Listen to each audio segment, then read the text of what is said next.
Good afternoon, everybody. Thank you very much. I'm very honored to be here once again. For many of you that may not know, I've been here before. This is my second time here. Pastor D, thank you so very much for this honor. I met her a couple of years back, and since then we've clicked and we've done a lot of things together. Many more to come, man. Many more to come. I'm very excited to be here, and particularly because I'm with young people, right? I mean, she was saying something earlier. A lot of things I know today, I wish I had someone like me to say them to me when I was probably your age. My life would not be like this now. But then, I don't believe there are any regrets in life, right? Whatever it is we have done, we learn from them, all right? So, I will be sharing a couple of things with you today. Just a confirmation, how much time do we have for this? 40 minutes. So I have the pleasure of tormenting you with my face for the next 40 minutes. All right. And I've decided to talk to you about what I have titled Engineering Your 2025. By the way, just wanted to make a quick correction. I know that video is quite old. That video says I'm pursuing a master's in leadership. I actually completed my master's in leadership over a year ago. So that's a very old video. Anyways, now I'm going to talk to you today about what I have titled Engineering Your 2025. I mean, I've heard a lot of people speak today, which is fantastic. Foundation has been laid. Let me just okay, fantastic, that's good. And I will start by telling you a story. There was a young boy, right? I mean, pretty talented young boy. He loved football. He loved to play soccer. At the age of 13, right, his mom was really encouraging him and all of that. So she took him out for some trials to go try football and everything. And there were a lot of scouts at this particular event while he was there. And even though everything seemed fantastic, this boy was very talented. But the scouts were wondering, there seemed to be something wrong with this guy. So at the end of the day, they said to the mom, you know what, this guy is a very talented guy, but there seems to be something wrong. Go try figure it out. I'm sorry, we can't sign him on because there's something wrong with him. Just go figure him out. Actually, what was wrong with him was he was pretty small. Even though he was talented, this guy was. So his mom was very disappointed and she was upset and all of that. And then she decided to go get a test done to be sure, okay, what is actually wrong with my son? My son can play football now. And then she was informed he was actually diagnosed with what was called a growth hormone deficiency. So what that meant was he would not be able to grow to the regular size of an average human being, despite the fact that he was very talented. Now, that kind of news can break anybody. That kind of news can destroy anybody. Been told that you had that kind of deficiency when all you wanted to do was play football. But this guy did not give up. He was focused, he was dedicated at what it is he wanted to do. I'm happy to say to you that this guy, Media, can you help me? It's not working from here. This guy is actually Lionel Messi. A lot of you know him. He was diagnosed with having growth hormone deficiency. He was told he would never play football before. But that is one of the most celebrated footballers in the world today. He has had over 8 Ballon d'Or titles. He's been awarded 3 times the best FIFA Best Player of the Year, the most by any player, not even his closest rival, Ronaldo. He has the highest goals scored in the La Liga, over 474 as at the time I was doing this research. Now ask yourself, how did someone like this turn his situation around from being told you can't achieve that dream, that goal it is that you have? How did he turn it around to become one of the most celebrated footballers in the world today? Some people may say, well, he was lucky. It just happened, right? But I've worked well enough, I've done research well enough to understand that success is not by chance. Did you get that? Success is not by chance. When you understand and you study people that have been successful which is something that I've been doing for years and I'm still doing, I research and I study people that have been successful in different things. You will find out that there are common denominators in all of them. So what that means is if you can replicate what they did, you will get the results they got. That is the truth. So what I want to do today is show you 4 keys that would help you on your path to achieving this kind of results.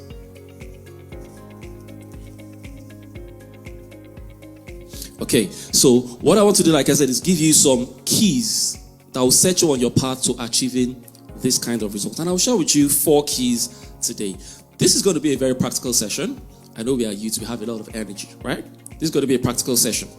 Now, the first key I'll talk to you about is have big dreams. Have big dreams. Let me share a bit of personal story with you. I was born in Lagos, Nigeria, and I grew up in Lagos. And when I finished my degree in university, my first degree I did statistics, math and statistics. And for those of you that are from Nigeria, when you're done, you do what's called an NYSC, where you go and serve your nation. And I was posted to teach in a primary school because I did math. Now they just go and use your math in a primary school, right? So I was in a primary school in Lekki, in Lagos, Nigeria. I joined the school as a fresh graduate out of school. 5 years after I joined the school, I had been the head teacher of the school already. I had been appointed the head teacher of the school. That felt like, a rapid growth and all of that. But I was bored. I needed more. Is this the end? Is this all there is? Is this what I can achieve? And then I got an opportunity to go out to another school, arguably one of the best schools in Africa, as a matter of fact. Much bigger school. Student population was about maybe 1,300 and all of that. Staff strength was about maybe 400. So it was a pretty big school. I got the opportunity to go into that school. But because of the standards of the school, I was told that I could only be employed as an assistant class teacher. Here I had become a head teacher somewhere else in 5 years, right? Why would I leave that job and go and become an assistant class teacher somewhere else? It didn't make sense. But I said to people that I would rather be a small fish in a big pond than be a big fish in a small pond. Let me explain that to you. If I'm a big fish in a small pond, have you ever seen a fish growing beyond the capacity of the pond before? It's not possible. So if I'm a big fish, in quotes, in a small pond, I have grown to the capacity of that pond. I can't grow beyond that pond. But if I take a step and jump out of that pond, and I jump to a very, very big pond, I at least have the potential to grow to the size of that pond. Doesn't necessarily mean I'll grow to the size of that pond, but at least there's a potential. I said I'd rather work with that potential. So I jumped ship. In April 2013, I started my career again as an assistant class teacher. By July 2018, I've been appointed the head teacher of that particular school again, overseeing teaching and learning of over 500 students. And I did that till about 2021, when my wife got an appointment. She got an opportunity to come and work in Dublin in Ireland. Here I was, young boy, I was doing pretty good. I was heading a school. Half of the people that I was leading were older than I was, more experienced than I was. Some of the people I was leading were those that employed me 5 years earlier and did induction for me. I was now their boss. So things were going fine. Why would I want to leave that and come here? But, it's not only the women that make sacrifices. So I decided to make a sacrifice as well. I resigned from my job and I followed my wife. I said, okay, let's go to Dublin. I knew nobody in this country. When I got here, as at that time I had been teaching for about 13 years. And I said, okay, I wanted to teach in Ireland as well, in the primary school sector. And everybody I met said to me, forget about it. You can't teach in this country. In case you're not aware, some of you you've gone through the primary sector in this country. 99% of primary school teachers in this country are white, Irish, and female teachers. So what that meant was I had a less than 1% chance, because in case you're not aware, I'm not white, I'm not Irish, I'm not a woman. I'm a very male man. So I had a less than 1% chance of achieving that goal. But I said to them, as at this time, I teach people how to engineer their goals, how to do the impossible. It is time for me to practice what I preach. So I said, that goal is what I want to achieve. I got to Ireland October 2021. This was just at the end of pandemic, where you still had to do quarantine for 3 weeks and all of that. So before, by the end of the year, I was still just sorting out my PPS documents and all of that. Really couldn't do anything. I'm happy to say to you, by February 2022, I started teaching in Ireland, in the country where I was told I could never achieve it. I've gone on to get a permanent position as a primary school teacher with the Department of Education. Just 2 weeks ago, I was in an EU meeting. So all the teaching unions all around EU came together in Ireland. They were having a conversation about how do we create diversity in the teaching population in the whole of Europe. And obviously they called me to come and speak to them, having been someone that has achieved so much within that sector. Now, why am I sharing this with you? I would not have been able to achieve that if I did not dream it. When I dreamt of becoming a primary school teacher here, everybody around me went against it. It is not possible. Stop wasting your time. Don't be foolish. Just, can I be honest? I mean, with all respect to everybody, they said to me, see, people like us, the kinds of things we can do is, this is what I was told. I mean, in all honesty, they said to me, it's either you just go and maybe become a taxi driver or become a care worker. Now, not like I have anything against those jobs. If that's what God has called me to do, I will do it with my full chest. But that is not what God has called me to do. Why should that be what people like us do? Okay, so one of the things you need to realize is you need to have big dreams. And if your dreams don't scare you, please go back and sleep. You need to have the kind of dream that when you wake up and you know that, no, this one, if your dreams don't scare you, go back and sleep. And it's okay if people don't understand your dreams. Like I said, when I shared my dream to people, I want to become a primary school teacher here, everybody said it was impossible. It's okay. Even Joseph, he had a dream. The dream put him in trouble. It's okay. All the people around him did not understand. Even his father was, how can you are telling me I will bow to you? It's okay. So that's another thing. Be careful who you share your dreams with. Some of them cannot see it, but if they don't see it, it's fine. It is you God gave the dream to, not them. If you believe God has given you this dream, focus on it. It's fine if they don't see it, but you keep it there. Keep it there. Now, having your big dream is one thing. For those that know me, I teach from 3 different perspectives, right? Sometimes I teach from statistics. My first degree is statistics. So I do a lot of work around statistics. Sometimes I teach from scriptures. And I'll show you a few scriptures today. And sometimes I teach from science. Now, having your dream is one thing, or having your goals, your vision, whatever it is, choose to call it, is one thing. Writing it down is another thing. And I'll show you this from different perspectives. If you go into the Bible, Habakkuk chapter 2, verse 2 to 3, it says, and the Lord answered me and said, write the vision and make it plain upon tables. Write the vision, make it plain upon tables, that he may run that readeth it. Let us pause there. It has given you a step-by-step principle there. So the first thing you need to have the vision. You need to have that big dream. Then it says what? Write it. But it doesn't end there. Because a lot of people, all these vision boards and all of that you're working on, you put everything together, it's going to remain on your shelf. The next time you visit it again is January 2026. When you're writing a new set, you now remember, all these things. Okay, this year I would achieve it. No. So the first thing is to have the vision. The second thing is to write it. It now says something. It says that for you to run, you need to do what? Do we have it there? Read it. For you to run with it, you must read it. So the vision board is not for you to just design something beautiful and hang it on your shelf. It must be in a place you can read it from time to time. Because if you are going to run, like it says, you must read it. That's what the Bible says. It says, for the vision is yet for an appointed time, but at the end it shall speak and not lie. Though it tarry, wait for it, because it will surely come. That's in Habakkuk. Now, that's scripture. Let's talk statistics and science. A research was done by Harvard University. And what they found out that out of everybody that knows, in quotes, their vision or what they want to achieve, only 3% actually write it down. We're talking about resetting. I did some resetting ended of last year. For the last 2 weeks of the year, I was busy doing a lot of resetting and all of that. Pastor D, you remember in the conference in Belfast, I was saying that I was going to write a new book. That was one of the things I talked about. I'm happy to say the book is ready. It should be publishing by tomorrow, I think, also on Amazon. Yes. And I was doing a research, and part of what I was doing was, I'm called into the top 1%. And I will explain all of that later, right? But what I was doing was, how do I get into the top 1% in the world? And how do I get other people into the top 1%?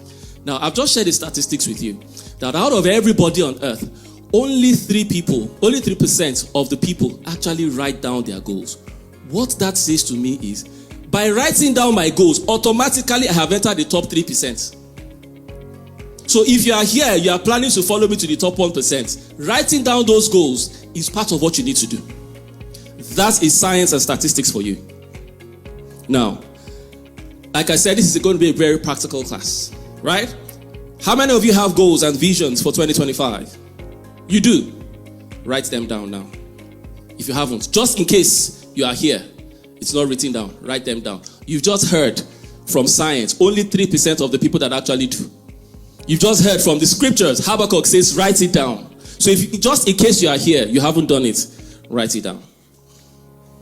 I'll give you a few seconds to do that. Now, that's the first thing you need to do.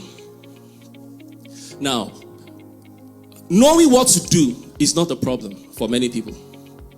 I say to people, I have a coaching program that I run, and I say to people, information is not a problem.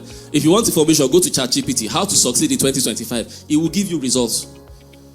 So knowing what to do is not your problem. Actually implementing it is the problem. Now, another thing you need to do after you have the big dreams, you've documented it, is that you need to share it with accountability partners. Let me give you a personal example. I have different accountability partners. I know someone was talking about accountability partners earlier here. I have different accountability partners. But one of the accountability partners I use a lot is the world. And I'll explain how I do that. In 2022, I discovered some statistics, which is why my brooding about 1% came up. I discovered some statistics that 65% of the world economy, 65% of all the money on earth is in the hands of 1% of the world population. Did you hear that? All the money on this earth is in the hands of just 1% of the world population. And then it goes further to say that 85% of all the money in the world economy, is controlled by only 10% of the world population. So let us reason that for a bit. What that means is 90% of everybody on this earth, about 8 billion people, 90% of all of those people, so probably about 7 billion people, are only controlling less than 15% of the world economy. And the sad thing is, this top 1%, many of them, in fact, most of them are not Christians. Look at the top 10. Elon Musk, Bill Gates. Who are the people there? Sorry? Jeff Bezos. All of them are not Christians. So I was asking myself, the Bible says we are the head, we are not the tail. So is the Bible lying, or I'm not doing something right? So I got angry. We need to prove scriptures. That is where my journey of the top 1% started from. So you see, it was in 2022. So in 2023, I decided to hold an event. I called it the Executive Leadership Bootcamp, a wealth creation masterclass, and I wanted to teach people how to get into the top 1%. We did it in Dublin 2023. I just rented a hotel room, and fantastic. It was really good. It was not cheap because the top 1%, they are the ones controlling the money. It wasn't cheap. I charged for it. Now, 2024, I wanted to do something bigger. Now, in 2023, December 15, 2023, I was sleeping. And I woke up around 2 a.m. And the first thing that came to my mind, which I believe was the Holy Spirit that gave to me, was I just heard, next year's event, do it on a yacht. I woke up 2 a.m. and I heard yacht, an event. As at that time, I had not seen one before in Ireland. I didn't even know if there were oceans and all of that. If there were seas, I did not know. Where is this coming from? But I've worked well enough to understand that when these things come, if you want to achieve it, you need to get an accountability partner. So it was a Sunday, it was Saturday stroke Sunday morning. So it was a Sunday morning. So I woke up and I went to church. And then the first thing I did was I just told everybody around me, hey, guess what? I'm going to be doing an event on a yacht next year. This was me that had no idea. I had not seen a boat before in Ireland. I mean, I've been here just about 3 years. I had not seen. But what did I do? I made everybody my accountability partner. I went online and I went to announce, hey guys, I'll be doing an event next year. It's going to be on the boat. I'm going to be doing it on a private yacht and all of that. So January came, January 2024. And I started asking people, please, I'm looking for boats. I've gone to commit myself to the world. If I don't have a boat, the people that I told to come and ask me, bros, you said you are going to use where is the boat? So I started looking for a boat. Cut the long story short, August 2024, I had that event. It was on the private boat in Dublin. I rented out a whole yacht and we were teaching about wealth creation. And I said, why did I do that? Because there's a reason why. It's not because I just wanted to get a boat. You need to be before you become. What do I mean by that? Being is a state of mind. Becoming is the action you take to achieve it. So when I was talking to people about becoming the top 1%, if people cannot see themselves in that life, they cannot achieve it. So what I wanted to do was give them an experience. What do these top 1% people do? They are the ones floating on yachts everywhere. They don't do the kind of things that we do. So I wanted them to experience that, which is why I did that. So what you are going to do now is apply that same concept. You need to share that vision. Be the person beside you right now. That thing that you have written there, you need to share it. But before you do that, you've written your goals. But I know, this one is not the Holy Spirit. I know some of you, what you have written down as your goal is too small. So what I want you to do now is, part of what, like I said, I was doing a resetting. My own resetting now is 10x. Anything I'm doing, I'm multiplying it by 10. So I want you, that goal you've written there, 10x it. There are two ways you can do that. So if it's a monetary goal, for example, I want to have a job, and at the end of the month, I want to be paid 2,000 euros, 10x it. 2,000 times 10 is what? So do it now. Don't be afraid. Do it. Now, if your goal is, I want to be able to retire by age 40, right? Shorten the time. 20, by age 30, I want to retire. So do that now. Do it. I'm waiting. Like I said, this is a practical class. If you made a mistake to enter here today, don't worry. Before you leave here, something will change. You will reset. Now, when you have done that, share it to someone beside you.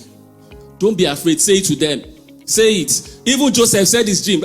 Daddy, you will bow down to me in the future. He said it. Say it. Don't be afraid. It's okay if they don't understand what you're saying. It's okay if they can't see it. It's fine. So I'm waiting. Share it with someone beside you.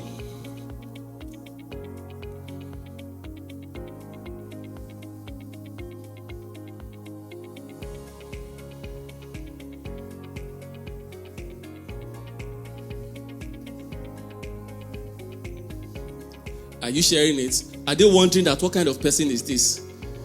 Does anybody have there, I'll be the president of Ireland? Do you have it on your list? Those are the kinds of things that you know that even you know it will be foolish of me to think of these things. Yes, that's when you know it is scaring you. Write it there. So that's key number one. I'm going to run very quickly, but just before I move on, now the event I was talking about that I did on a private boat, on that boat I did something again. But I said right now, I'm learning to get myself out of trouble. So what I did when I was on that boat was, I put myself in trouble again. I said, all of you here, guess what? Next year, we're going to be traveling, we're going to be flying somewhere to go and have this event. I did not know where we were going. But I'm happy to announce to you that we are all going to Marrakesh in Morocco for 4 days. Yeah. Now, this is something that started as an idea. I started off in one room, I moved it to a luxury boat, and now we're flying out for it. And I have people that are signing up already, coming from different parts of the world to be a part of that. Good. Let's go on. Key number 2, the power of I am. Now, an average person has approximately 60,000 thoughts every day. 60,000 thoughts. Interestingly, 75% of those thoughts are negative. Science, statistics. I say to people, so naturally, you are wired to think of negative things. I have a coaching group that I work with every week, and part of what we do every week is we call it your wins for the week. You must find something positive to share because your mind naturally does not think of positive things. Like I said, 75% of things you think about are negative. Now, out of those 75% of things you think about, 80% are things about yourself. So what that means is almost everything you are thinking about is negative things about yourself. And you're wondering why your life is like this.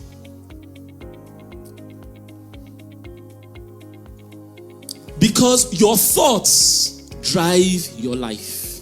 Let me explain that to you. Is anybody here that knows how to drive? Do you drive? Anybody? Okay. You ride a bike? Anybody ride a bike?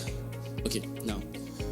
Either when you started learning to ride a bike or learning to drive, when you were driving, imagine how it was the first day you took the steering. You're like this, you're watching, even if a fly passes, you notice. If anybody is speaking to you at that time, leave me alone. I don't want to. I want to concentrate. But after a while, you are driving. You are even gisting with someone beside you. And you are not crashing. The car is walking. The car is moving fine. What is happening? When you start learning a new thing, right? Your body is in charge. You are the one performing that action. After a while, your mind learns that activity and now does the activity for you. So when you get into that car and you are driving, you are not driving, you are just a passenger. Your mind is what is driving the car. A lot of you sitting down here, your mind is what is driving your life. You are not the one driving it. So the question is, what is in that mind? If 75% of what is in that mind is negative, and 80% of it is about negative things about you, where do you think that mind is driving you to? Where do you think that mind is driving you to? And that is where the problem starts from. Let me give you a biblical example to express this. Remember Genesis, Tower of Babel. Remember? Okay. Before we go to Genesis, when Daniel prayed and fasted, it took 21 days for him to receive the prayer. What happened? Sorry? The prince of Persia stops the prayer. How did God solve the problem? He sent an angel, right? Oh, the prince of Persia is disturbing this guy. Angel, go and deal with him. Let's go back to Genesis. When the people were building a tower to meet God, they didn't kill anybody. They did not fight with anybody. They did not hold anybody's blessing. When God saw that problem, what did God do? How did he do? Who did he send? Bible scholars. Who did God send? If you go and read it, the Bible says God came down himself. He said, let us go. God came with them. Think about this. When it was an issue of principalities and powers, the prince of Persia, God sent an angel. That one is a small matter. But when it came to the issue of the mind, God said, this one, no. I cannot send an angel for this one. I must go and deal with this thing themselves. That is how powerful your mind is. So when they are telling you, church, pray against your enemies, let them fall and die. You will pray. When we are telling you to pray for your mindset, what is that one? That is how serious your mind is. God did not send an angel. He came down himself. He said, this one, I cannot send any angel. I must go and solve this problem myself. That's how powerful your mind is. What are you thinking about? Can I have a representative? Let me give you a practical example. It's just someone, don't worry. Okay, thank you so much. Come. Thank you. Please come. I like to give you practical things so you understand what I'm talking about. Now, I'm going to tell you to do something, right? Okay? So right now, I don't want you to think about Pastor D. Okay? Okay? Now, we're in church. What was the first thing you thought about? Pastor D. But I just told you not to think about Pastor D. Now I want you to think of a very sumptuous meal. What meal do you like? Pounded yam and efo. So I want you to think of pounded yam and efo with goat meat. Do you like goat meat? Okay, pause. What was the first thing you thought about? The goat meat. What just happened here? I told her not to think about Pastor D. She thought about Pastor D. When we are talking about what is in your mind, right, there is no vacuum in your mind. So if you want to remove negative thoughts from your mind, it is about imputing it with positive thoughts. So you cannot pray, God, delete all the negative thoughts. You are wasting your time. If you don't want those negative thoughts, plant positive thoughts, because your mind does not understand negativity. So I cannot say, don't think about this. That's the first thing you will think about. Thank you very much. So if you want to remove those negative thoughts, like I said, it's your mind that is driving your life. So if you want to remove anything negative from your mind, it is about focusing on the positive, because you cannot delete it. It's not like your hard drive that you can just, let me just delete it. You can't delete it. So the only way to remove it is impute the positive thoughts. Now, the more you impute, so just like your hard drive, some of those things, so the more you impute, those older things will begin to delete themselves because of space. That is what happens with your mind. That is what happens with your mind. Now, your mind is a very powerful tool, right? It's expected that your mind can do as many as 10 quadrillion actions per second that you don't even know about. Okay, that's how powerful your mind is. But as powerful as that your mind is, there's something your mind cannot do. Let me tell you. Your mind does not know the difference between imagination and reality. Do you know that? Your mind cannot tell the difference. How many of you have seen the Titanic movie before? Did you cry when you watched it? You're in church, you don't lie. You cried when you watched it. Why? You know it was acted, right? You know those people did not actually die. You know that. But why did you cry? You know why? Your mind does not know the difference. When you watch the movie, your mind just saw, something terrible is going on. Your mind communicated that action to your body. Your body reacted by shedding tears. Because the mind does not know the difference. So if the mind does not know the difference between imagination and reality, whatever you want, begin to imagine it. Your mind does not know. It will just communicate that thing to your body. This babe is the most successful person here. You will just find out that everything is beginning to work around you. You don't know why. Why? Your mind is communicating it to you. So what do you want to achieve? I need you to begin to. So those things you have written there, how do you communicate this thing to the mind? The Bible says faith comes by hearing, and hearing again.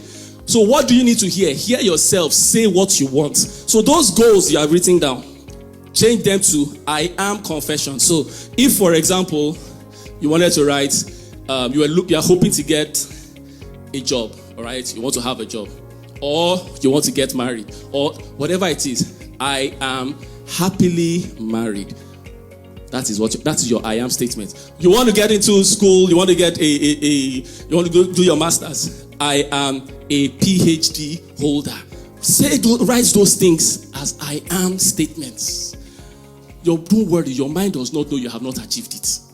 See, all those things that I was telling you that, like I said, last 2 weeks, I was in an EU meeting. When people were surprised, you achieved this, you achieved this. I was not surprised because it had been in my mind that I had achieved those things before. If I tell you if I could open my mind now and show you what is in my mind, you'll be afraid. So it's okay, just like Joseph. I won't be like Joseph and tell you my dreams so that it won't scare you, right? But right now, change your dreams. Change them to I am statements. Let's run. The next thing is, so we've talked about having those dreams, writing them down, sharing them with someone, and then confessing the right things to put those right thoughts in your mind, the thoughts of what you want to achieve. Now, the next thing is you need to be able to architect your reality. Because dreams without plans are only wishes. Plans without timelines are only dreams. So those things you have written down, if there's no plan to achieve it, you're wasting your time. If you like, dream. You're a queen, you're a princess, you're a whatever. Dream from now till the end of 2025. 2025 will end. If you don't do anything about it, nothing will happen. God will remain God. So you need to have a plan to achieve those things. And because of time, I'll just talk about them very quickly. I have a framework, right? Many times I try to teach with frameworks. Now, the first part of the framework is reverse engineering your success. Okay? So those dreams, those things you've thought about that you want to achieve by the end of 2025, now you need to reverse engineer them. Right? So what would I have achieved by September 2025? What would I have achieved by June 2025? By March 2025? So you reverse engineer it to bring it back. If your goal is a 5-year goal, what would I have achieved by 2 years? What would I have achieved 3 years to go? So you reverse engineer those goals, right?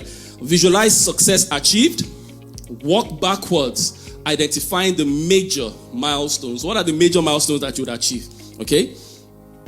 And then, like I said, break them down into smaller chunks. And then what I would advise is do what I call a resource identification. Now, the resource identification comes in 3 different areas. The first is skills inventory. So what skills do you have right now to achieve that goal you want to achieve? Okay? What skills do you need to get to achieve those things? Because if you don't have those skills and you're just wishing and believing that one man has come to tell you that just believe it, you'll be like Messi. If Messi did not train, he would have died a pauper. Nobody would know him. So what skills do you have? What skills do you need? And how are you going to achieve them? So take, for example, I want to get a job as an IT consultant, or, let me say I want to go into IT, cybersecurity personnel. Fantastic. What skills do I have? Okay, I have some knowledge about, computers and all of that. What skills do I need? I actually need cybersecurity skills. I don't have that. So if I begin to sit down in my house and dream of cybersecurity engineering. If I don't get those skills, I ain't going nowhere. So what skills do you have now? What skills do you need? And then how are you going to acquire them? So that's the skills inventory. You need to do that. Another thing is network mapping. When I speak about, there are so many things that, running through my head about networking. Now, there's a quote that says, your network is your net worth. Have you heard of that before? Now, there's also something called the 6-degree rules of separation. What that means is, between you and anybody that you want to meet, there are only 5 connections between you. So that goal you want to achieve, let's say the person, okay, I've talked about cybersecurity, you want to work in Microsoft. You need the head of department of cybersecurity in Microsoft. Between you and the head of cybersecurity in Microsoft, there are only 5 connections. So what you need to identify is who is the first connection. From the first connection, you get the second. One person knows one person that knows one person that knows one person that knows that person. That is your network. So you need to do a network assessment. Who are the people in my network?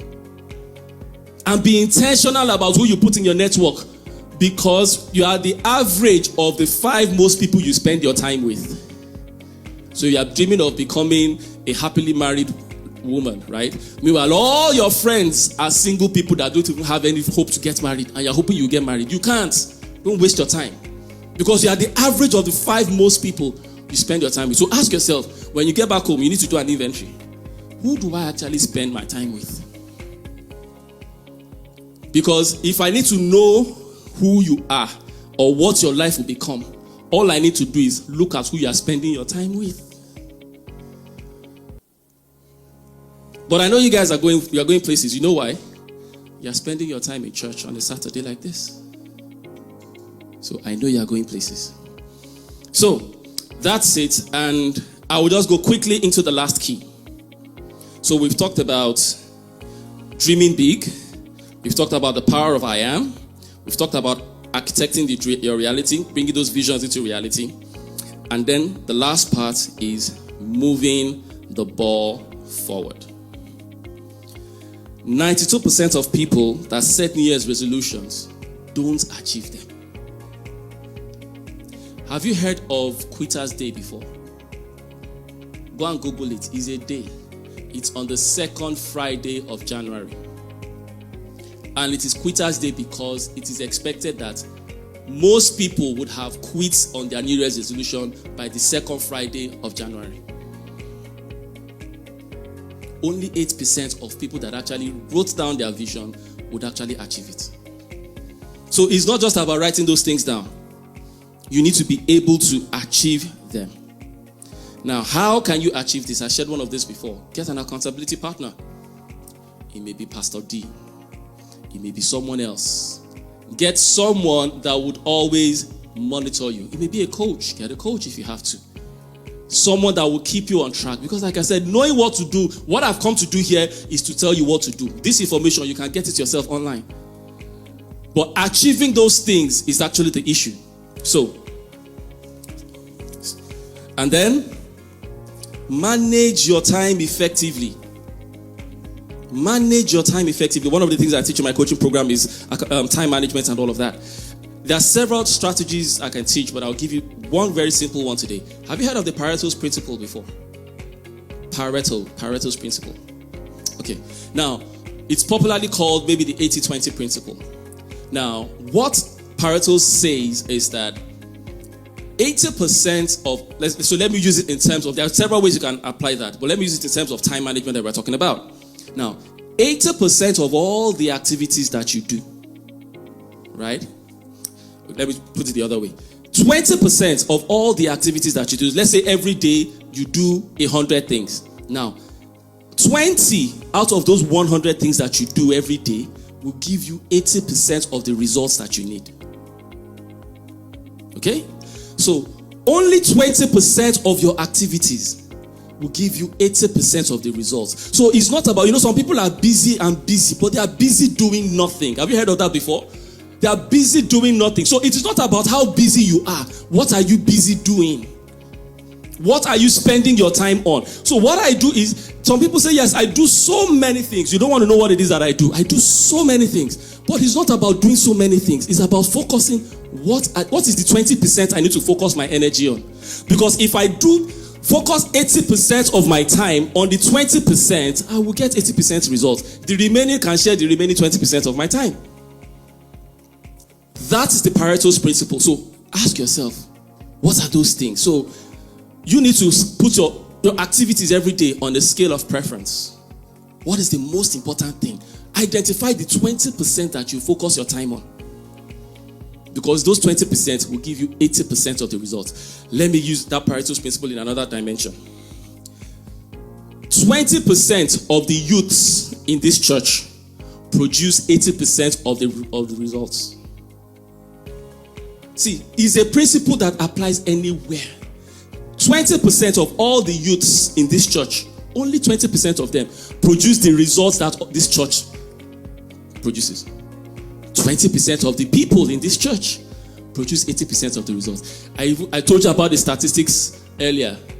In fact, that one is 10% of the world control 85% of the world population.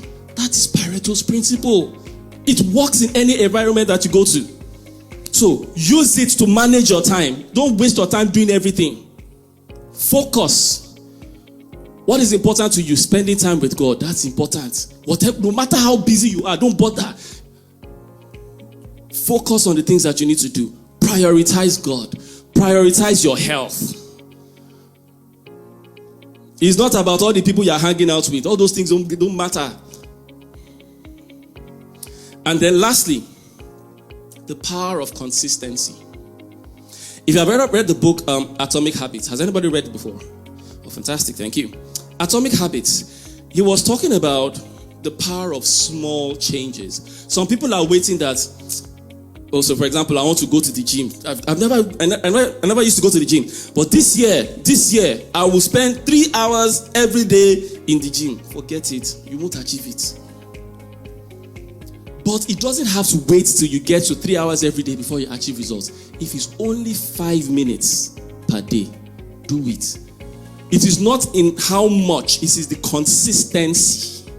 5 minutes a day looks inconsequential. What is 5 minutes a day? I'll wait until I can do 3 hours a day. You are wasting your time. It will not happen. Start with the 5 minutes. Be consistent with it. Over time, you can now change. You know that there's another rule that says if you do something consistently for 21 days, it becomes a habit. And they give an illustration in that book where it says, if a plane takes off from Los Angeles heading to New York, and the pilot calibrates the heading just 3.5 degrees south. 3.5 degrees. How minute is that? I mean, 180 degrees is from here to here. But 3.5 degrees is almost negligible. You don't notice it. If you are in the plane, you will not notice it.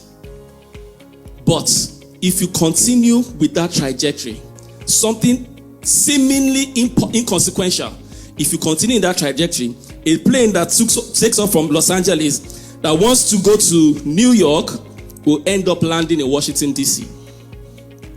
So it is not about the big changes. So people are waiting until I have those big changes. It's not about those big changes. It's about the consistency. It may be something little that you change. Okay? And it helps your mind. So I want to write a book, and some people are waiting until I can. No. I want to write 5 lines every day, that is fine. Consistently do 5 lines every day. By the end of the year, you'll be surprised you have a book. I want to read 15 books this year. You are wasting your time. Start with, I want to read just 1 page a day. I want to read the whole Bible. Until, how many chapters are you going to read a day? Just make it small. It may sound impossible. It may sound irrelevant. That is the key. The power of consistency. Ladies and gentlemen, because of my time, I have a lot to say, but because of my time, I will end.